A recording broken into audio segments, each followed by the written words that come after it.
Où que tu sois, à la maison, sous la douche, dans un arrêt d'autobus, ou bien, pourquoi pas, dans un cimetière, parce que oui, il y a des gens qui sont décédés cette année, hein, peut-être que tu veux aller voir des gens comme O.J. Simpson ou Jean-Pierre Ferland, ils sont enterrés à quelque part, j'imagine. Tu es là pour écouter. En fait, on propose aujourd'hui une revue de l'année. Puis c'est ton idée, Gabriel, de revenir mois sur mois avec ce qui est arrivé durant l'année, avec un bon coup et un mauvais coup. Oui, absolument. On va faire un retour, un petit récapitulatif de chacun de nos mois. Qu'est-ce qu'on a retenu, les belles choses qui se sont passées dans le mois de janvier jusqu'à décembre. Puis de l'autre côté, faut un peu plus obscur les mauvais coups là, pour chacun des mois aussi. Parce qu'il y a du bon et du mauvais dans tout. Dans tout. Alors je suis avec Gabriel Hamel. Salut. Bonne écoute. On peut commencer avec le mois de janvier. Qu'est-ce qui s'est passé de positif durant ce mois-là? L'élection à Taïwan, une situation assez particulière à Taïwan. On est un petit peu sous le contrôle de la Chine, mais on peut quand même avoir, prendre nos propres décisions. Il y a une belle démocratie à Taïwan. Jusqu'à une certaine limite. Là. Jusqu'à une certaine limite. Puis là, en fait, il y a des partis politiques à Taïwan qui sont très pro-indépendance. Il y en a qui le sont un peu moins. Ils sont avec la cohabitation avec la Chine. Et là, en fait, on a eu comme résultat en janvier, puis c'est pour ça qu'on le met comme un bon coup, un peuple qui s'affirme, puis un peuple qui décide en fait de vouloir continuer à se gérer lui-même, en espérant que ça fasse pas trop de contre-coups sur eux, parce que il y a les gens qui sont juste à côté, la Chine, qui sont pas très très contents des résultats qu'il y a eu. Fait que des petites manœuvres d'intimidation autour de l'île avec les avions et tout ça. Ouais. Donc, mais bon coup pour la population taïwanaise qui se tient en fait, puis qui veut continuer à s'autodéterminer. Le mauvais coup de janvier, ce serait en fait, selon moi, les tirs en provenance de la Corée du Nord vers la Corée du Sud. Sur une toute petite île là, de la Corée du Sud, en fait, on joue de provocation là, avec Kim Jong-un. Là. On lance des missiles dans l'eau, mais c'est quand même...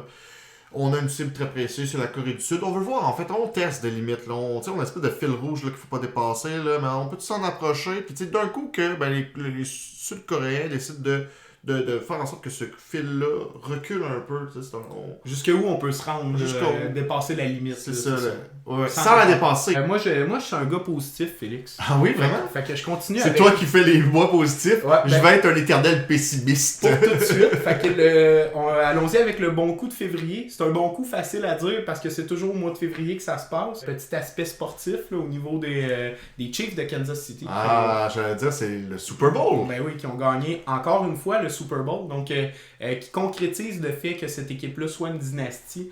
Qu'on soit fan ou pas, ils sont pas là par hasard, ils peuvent pas être là seulement par la chance. Donc, félicitations aux Chiefs de Kansas City. Puis à suivre, peut-être qu'ils vont enfiler d'autres Super Bowls. En tout cas, pour ces derniers, ils sont bien partis pour ça. Là. Ils ont encore la chance d'y arriver, même si on crie encore là, au fait que cette équipe-là a acheté une grande conspiration là, derrière le fait qu'ils ont acheté les arbitres, acheté la ligue et tout ça. Mais on va pas rentrer là-dedans. Moi, je les félicite. Bravo les Chiefs.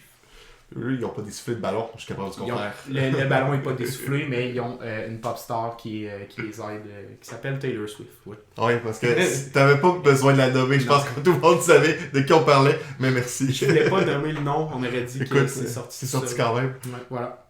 Éternel pessimiste, je vais faire les mauvais coups. Je pourrais dire en février le décès de Alexei Navalny, ce résistant russe qui est retourné en Russie, en sol russe, en 2021, qui a été arrêté en sortant de l'avion. Il savait là, qu'en remettant le pied en Russie, il se ferait arrêter. Il s'est dit, je vais le faire quand même. Là. Il y a un symbole derrière ça, là, je pense. Là. Alexei Navalny a toujours pensé que la Russie pouvait changer, pouvait être autrement. Il n'aurait pas fait tout ça, puis il ne se serait pas dit, je vais retourner en 2021 en Russie en sachant pertinemment que je vais me faire arrêter, puis je vais passer je ne sais pas combien d'années en prison. Là. Donc il y avait cette foi-là de se dire comme la Russie peut prendre une autre tournure. Là.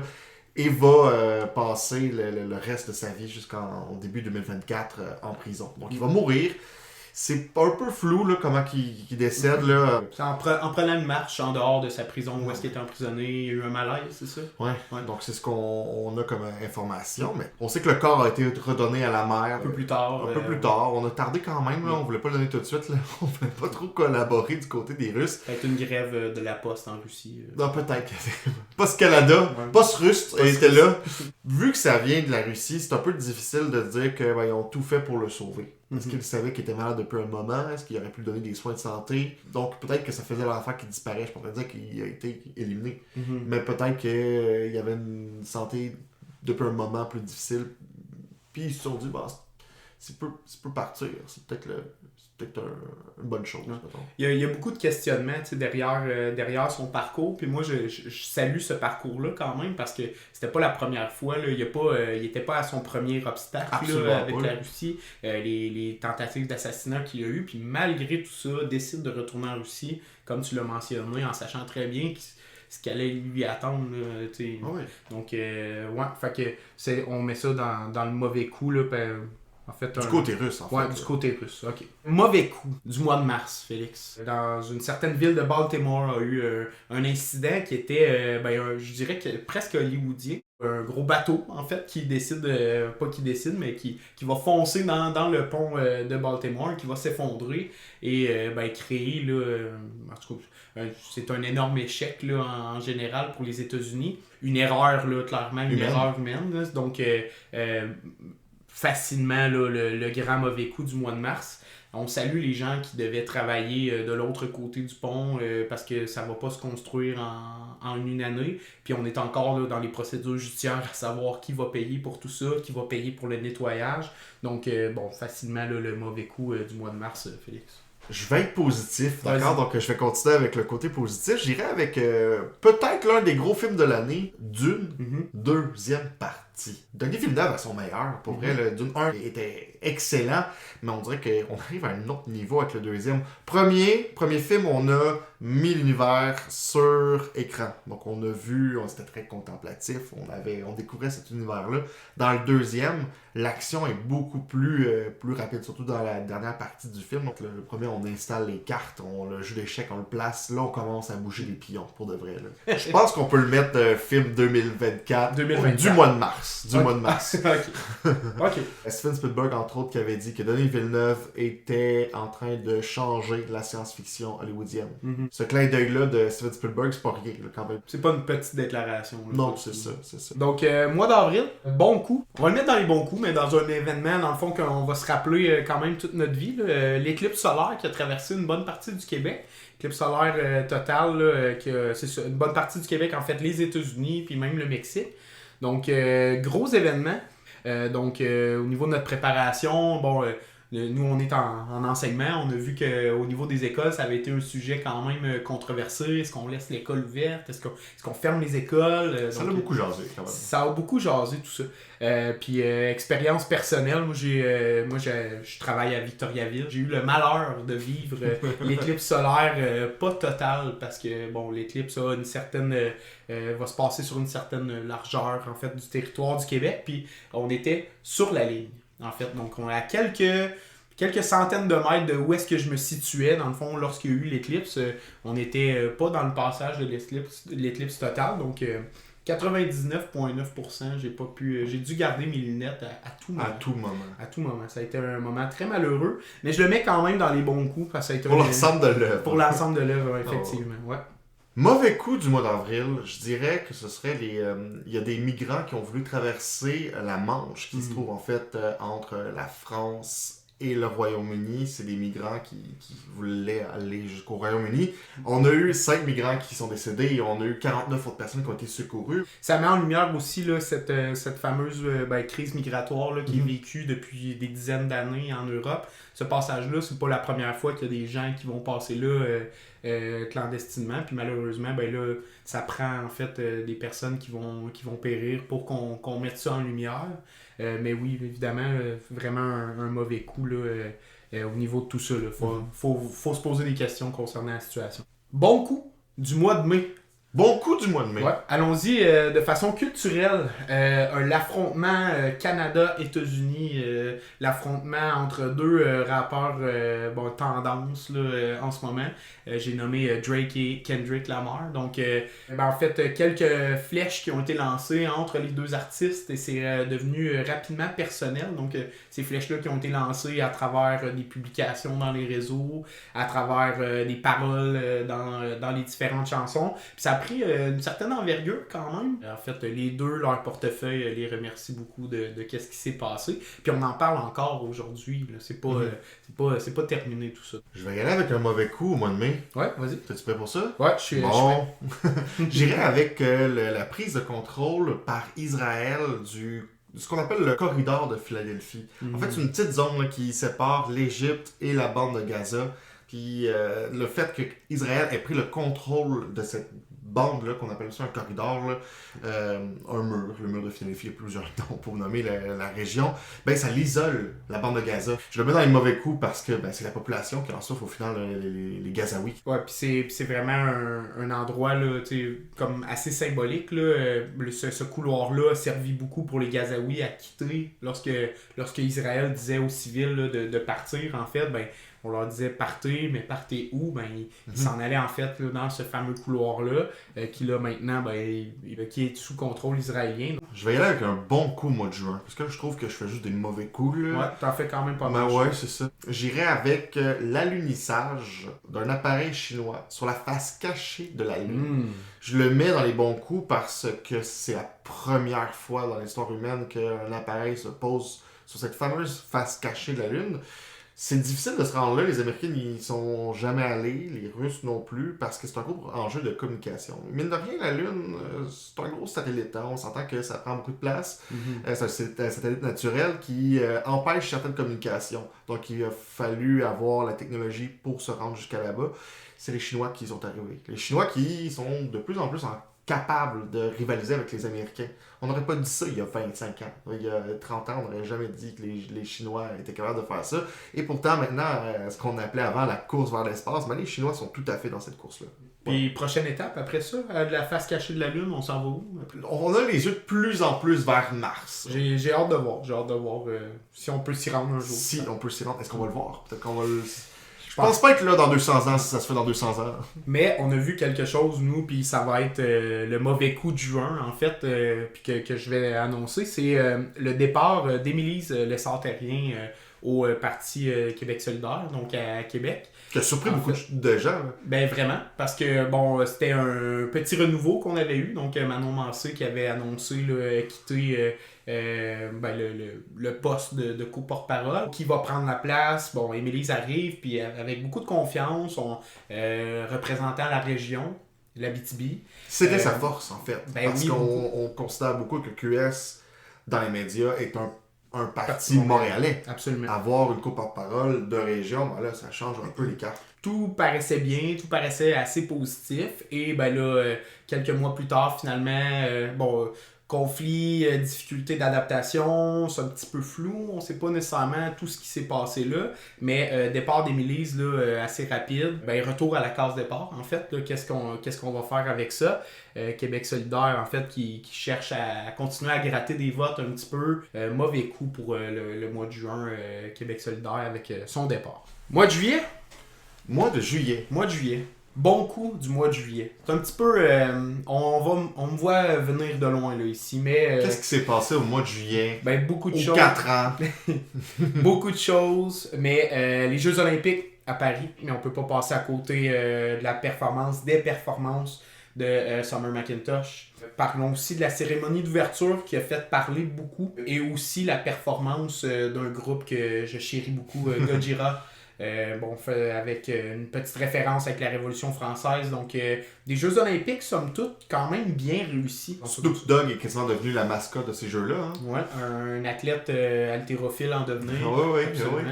Mais en fait, tu me parles de Jeux olympiques, puis il y a quasiment un lien à faire avec le mauvais coup de juillet 2024. On reste en France. Ben ouais, c'est ça. Moi, je mettrais les élections législatives qui se déroulent en juin, fin juin, début juillet. Donc, en fait, quand les Jeux commencent, on a les résultats de ces élections-là. Donc, les deux se chevauchent un peu, là. Et on a des résultats assez divisés, là. On a 3 blocs. On a le bloc de droite, on a le bloc de centre et on a le bloc de gauche qui sont à peu près tous égales. Il n'y a personne qui en ressort vraiment gagnant, là. Et on avait Emmanuel Macron, président français, qui, en anticipant ces élections-là législatives, voulait rebrasser les cartes après ce qu'on avait vu, la montée de l'extrême droite en Europe après les élections européennes. Donc, il voulait rebrasser les cartes, envoyer un message clair que je veux peut-être pas nécessairement avoir d'extrême droite en France aussi forte. C'est pas vraiment ce qui s'est passé. On a vu une avancée de l'extrême droite qui n'ont pas gagné les élections, mais qui ont fait du chemin. Et là, on se ramasse avec un Parlement qui semble ingouvernable. Michel Barnier, qui reste Premier ministre 3 mois, en a un peu la preuve. Donc, moi, je le mettrais dans mes mauvais coups. Là, parce que, en plus, les Français sont pris avec ça. Là.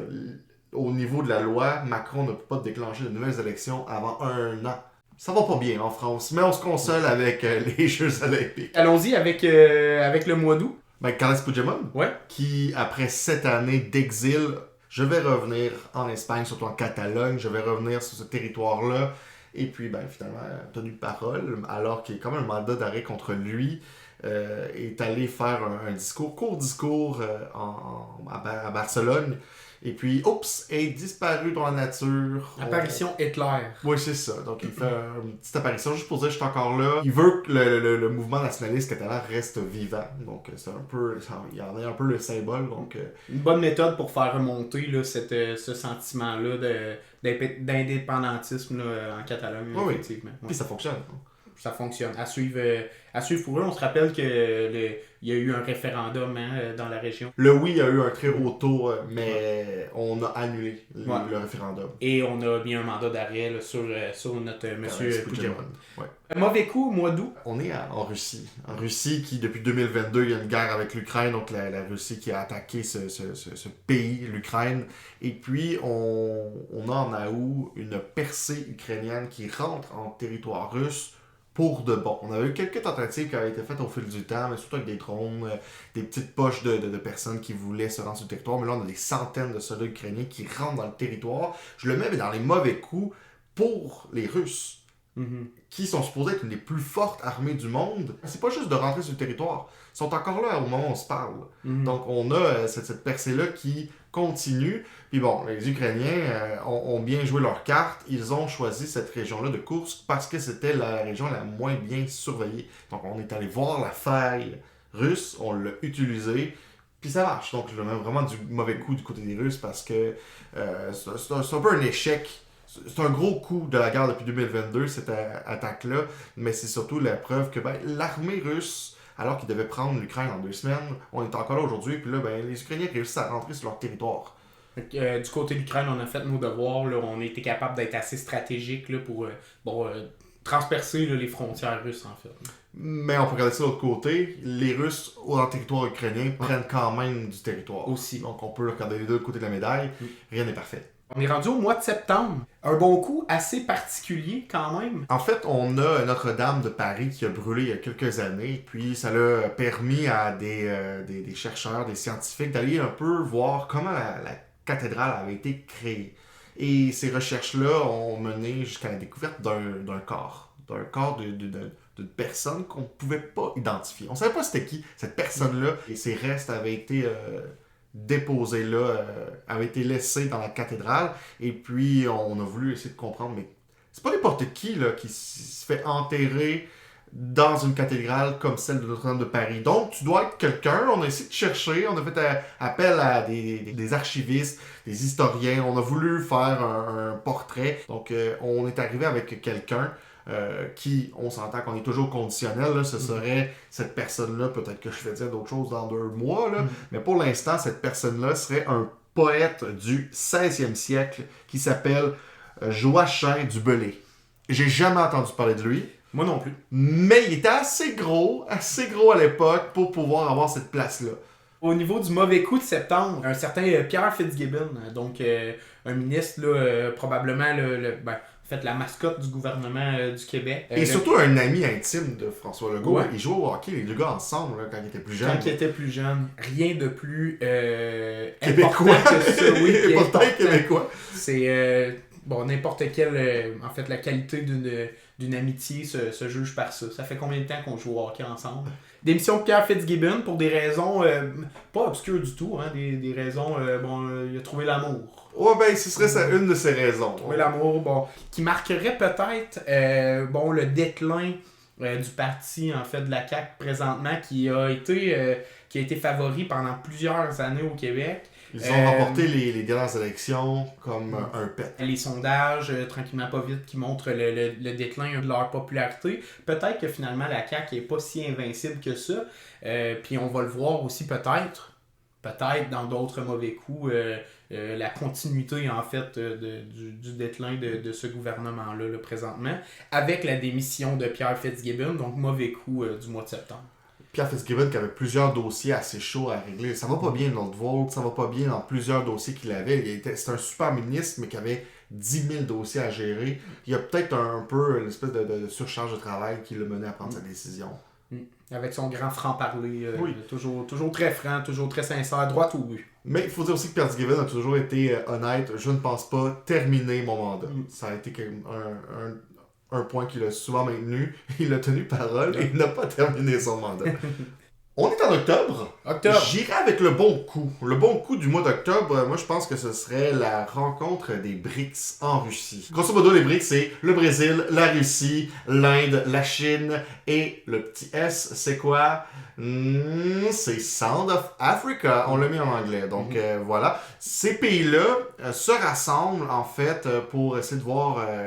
C'est beaucoup en mode économique. Donc est-ce qu'on peut faire des liens, des échanges? On s'entend qu'on a des gros joueurs. L'Inde, la Chine là-dedans. Le Brésil, il y a gros du monde au Brésil. C'est un peu un pied de nez, en fait, à l'Occident d'avoir les BRICS qui se sont créés. Qui se sont, en fait, sentis délaissés très longtemps, puis depuis quelques années se rassemblent. Et là où je le mets dans les bons coups, c'est parce que l'Occident a voulu mettre de côté le plus possible depuis la guerre en Ukraine la Russie. Et la Russie fait quoi? En octobre, elle a décidé d'accueillir le BRICS chez eux. Ces pays-là, que ce soit l'Afrique du Sud, que ce soit la Chine, que ce soit le Brésil, disent oui, on va se rendre jusqu'à là-bas. On va se rendre jusqu'à chez toi, M. Vladimir Poutine. Mauvais coup du mois d'octobre. Je vais y aller. Histoire, en fait, actualité locale, encore une fois. Puis ça s'inscrit encore avec le déclin du gouvernement du Québec, un peu avec les mécontentements qu'on a. Il y a une tendance. Il y a une petite tendance qui tend à se poursuivre. Cette tendance-là, en fait, c'est avec l'événement de l'arrivée des Kings de Los Angeles à Québec, qui ont été accueillis pour 2 matchs préparatoires où le Canadien n'était pas là. Je tiens à le préciser, là, c'était avec 2 autres équipes de la Ligue et qui a coûté, c'est ça, 8 millions de dollars. Donc, pourquoi qu'on fait ces achats-là? Est-ce que le Québec pourrait avoir investi le 8 millions ailleurs? Donc ça a amené beaucoup de mécontentement. Des matchs, puis c'était des matchs en fait sans importance, des matchs préparatoires, donc donner peut-être le goût aux gens de Québec de peut-être avoir le retour des Nordiques. Il y a eu beaucoup de gens qui ont porté le chandail des Nordiques à ce match-là, donc facilement le mauvais coup du mois d'octobre là, en 2024. J'ai dit, Félix, je vais te laisser. En fait, je t'ai laissé beaucoup les mauvais coups là, en début d'année. On va faire l'inverse. Bon. Je te laisse les bons coups jusqu'à la fin de l'année. Voilà. Parfait, il me reste 2 mois. Ok, je vais y aller avec le bon coup de novembre. Vas-y. Il y a eu un cessez-le-feu entre Israël et le Hezbollah. Moi, je le mettrais vraiment dans le bon coup parce que ça sentait en fait une expansion du conflit. C'était une expansion du conflit israélo-palestinien. Et puis, il faut savoir que le Hezbollah, en fait, là où on avait des échanges de tirs, des combats, des bombardements, même des explosions de pagettes, de talkie-walkie du côté du Hezbollah, c'est des gens qui sont au Liban. Donc, c'est pas le gouvernement libanais qui se bat contre Israël, c'est une partie de la population qui font partie du Hezbollah, qui se battait contre Israël. Donc, on a eu un cessez-le-feu temporaire, c'est 60 jours. Là, on est rendu à plus près de peut-être un retour des hostilités. Mais quand même, déjà d'avoir l'équivalent à peu près de 2 mois là, avec 60 jours de cessez-le-feu, on est quand même dans une bonne avenue. On est dans une bonne direction. Je le mets dans un bon coup. Reste à voir qu'est-ce qu'on va faire avec ça. Est-ce que ça va être prolongé? Est-ce qu'on va signer une paix? Peu importe. Mais je le mets dans un bon coup parce que je salue l'effort, en fait. On le prend positivement parce que, dans l'histoire récente, les cessez-le-feu qu'il y a eu, là, que ce soit dans la bande de Gaza ou que ce soit avec le Liban ou ailleurs, n'ont pas duré très très longtemps ou n'ont juste pas été respectés, en fait. Tant mieux, on salue ça. Là, c'est vraiment un bon coup, tant aussi longtemps que ça dure le plus longtemps possible. Mauvais coup du mois de novembre. Au mois de novembre, on en a parlé beaucoup c'est les élections américaines qui a eu lieu. Donc, élection présidentielle. Aux États-Unis, on est toujours en élection. Toujours en élection. Toujours. Fait que élection présidentielle avec le retour du candidat Donald Trump pour les républicains et Kamala Harris au niveau des démocrates. Et dans le fond, le mauvais coup, c'est surtout par rapport au vide par balle qui a été utilisé là, abondamment. Pendant les élections, la sécurité privée, bon, il y en a toujours eu, là, je dis pas que c'est jamais arrivé, mais principalement à ces élections-là, il y en a eu beaucoup. Une augmentation. Plus. Donc, on aurait dit une certaine hostilité devant, dans le fond, devant l'arrivée des élections, qui finalement, dans le fond, somme toute, c'est bien passé. Donc, on aurait pu mettre ça un peu dans le bon coup, mais dire qu'il n'y a pas eu de contestation, en fait, des résultats. Mais en même temps, celui qui aurait contesté a gagné. Alors, pourquoi il contesterait? C'est pas moi qui l'ai dit. C'est moi qui l'ai dit. Ouais. Ça va. Moi, je me fie à ce qui s'est passé il y a 4 ans. Il les a contestés. Absolument. Donc là, mais il y a eu une non-contestation. Donc, disons, bon coup là, ici, mais mauvais coup au niveau,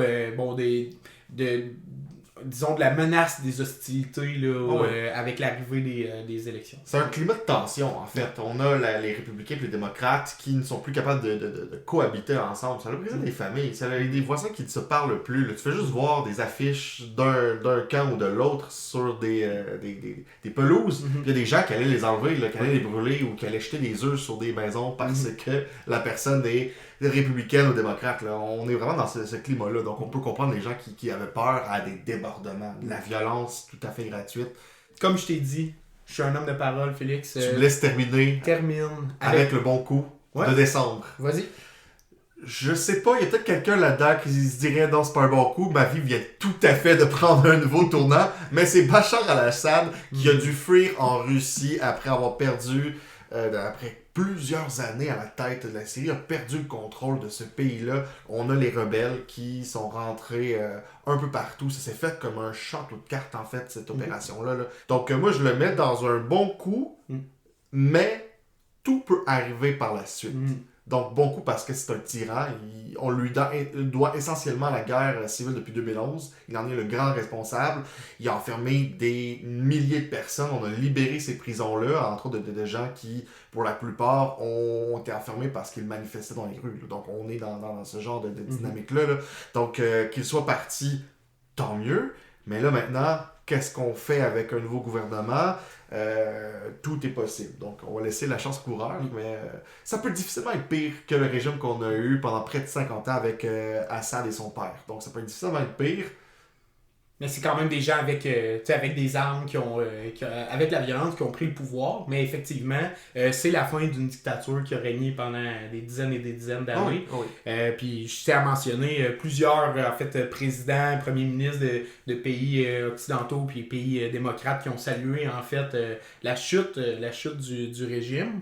Donc à suivre. Peut-être des meilleurs jours en Syrie. On l'espère. Il y a beaucoup de Syriens qui, surtout en Turquie, qui se sont réfugiés en Turquie depuis 2011, qui espèrent pouvoir retourner en Syrie. On leur souhaite. Mais en même temps, tout ça change la dynamique de toute la région. Le Moyen-Orient change complètement là, parce que la Syrie, Bachar al-Assad emmenait large dans cette région-là. Lorsqu'il part, en fait, il vient de partir, là, ça change complètement. On est un peu dans un inconnu, un peu partout au Moyen-Orient. On se rappelle que quand même, il y a Israël et la Palestine qui sont en guerre présentement. Ça change quand même les alliés de ce côté-là. On a quand même Israël qui ont fait exprès de s'en aller jusqu'à la frontière, qui ont joué un peu de territoire jusqu'à la Syrie, veulent montrer qu'ils vont jouer au coq avec la Syrie. Puis Bachar al-Assad est parti se réfugier où? En Russie. En Russie. Ben ouais. En dictateur, on sait bien, j'imagine. Quel Donc, terminons. Mauvais coup du mois de décembre. En fait, j'ai été avec le déclin du gouvernement provincial tout à l'heure, mais là, on voit vraiment le déclin au niveau du gouvernement fédéral au Canada. Ah, Justin Trudeau. Ouais, Justin Trudeau, j'aimerais pas être dans ses pantalons en ce moment, ça va vraiment pas bien. Puis au moment où est-ce qu'on enregistre, il y a d'autres nouvelles qui ressortent. En fait, le mauvais coup, je le commence avec la démission de la ministre des Finances, Chrystia Freeland. On voit une baisse de la popularité du gouvernement. Ah, depuis un moment. Depuis un moment, puis là, avec des élections là, qui s'en viennent. Là, 2025. Ouais, c'est ça, éminemment. Donc, que va-t-il se passer? Et là, aux dernières nouvelles, Justin Trudeau a remanié son cabinet des ministres. Donc, toi, tu t'en vas là. On n'est pas sûr s'ils sont vraiment à leur place. On leur donne le cabinet, puis on a l'impression qu'on donne ça de façon temporaire, en fait. Ben, ça va être temporaire parce que les élections peuvent être dans quelques mois. En fait, vont être au cours de l'année 2025. Ouais, donc, et c'est un peu drôle de posture de donner un ministère à quelqu'un en sachant que je vais peut-être l'avoir pendant 3 mois, ce ministère-là. Qu'est-ce que tu fais en 3 mois, à part essayer de sauver les meubles? Pas grand-chose. Chrystia Freeland et Justin Trudeau ont été des bons alliés depuis 2015, mais depuis un certain temps, Trudeau prend des décisions que Freeland n'endosse pas. Là. Pensons à la TPS, elle est pas pour cet allègement. Le congé de TPS pendant 2 mois. Oui. Et les chèques qu'on fera probablement pas, mais de 250$ par personne au Canada. Donc, Chrystia Freeland avait dit que la dette canadienne n'augmenterait pas. Et là, avec la TPS, avec le 250$ par personne, elle voit sa colonne de chiffres. Elle voit aussi Donald Trump qui veut imposer 25% à la frontière. Elle se dit comment je peux tenir ma promesse.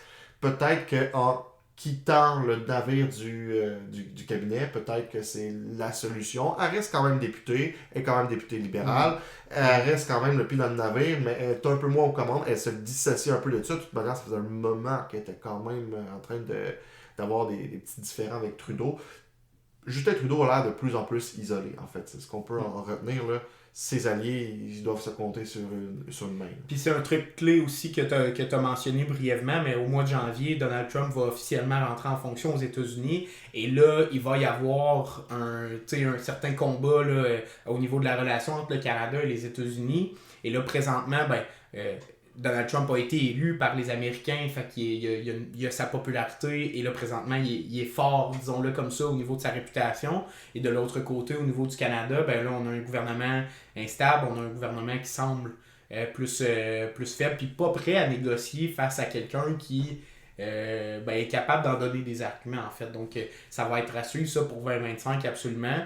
Quel sera l'avenir du parti? Quel sera l'avenir de Chrystia Freeland? Qu'est-ce que sera l'avenir de Justin Trudeau aussi, évidemment? Il y en a peut-être un où est-ce qu'on a un peu plus d'idées de qu'est-ce qui va se passer. Écoute, je vois déjà Justin Trudeau faire sa marche dans la neige et revenir avec peut-être une idée de laisser sa place, ou il va faire un Joe Biden de lui-même et s'accrocher au pouvoir le plus longtemps possible pour partir au dernier moment et peut-être laisser une victoire aux conservateurs. Ok. On prend tes prédictions en note, Félix. On s'en reparle l'année prochaine. On s'en reparle l'année prochaine.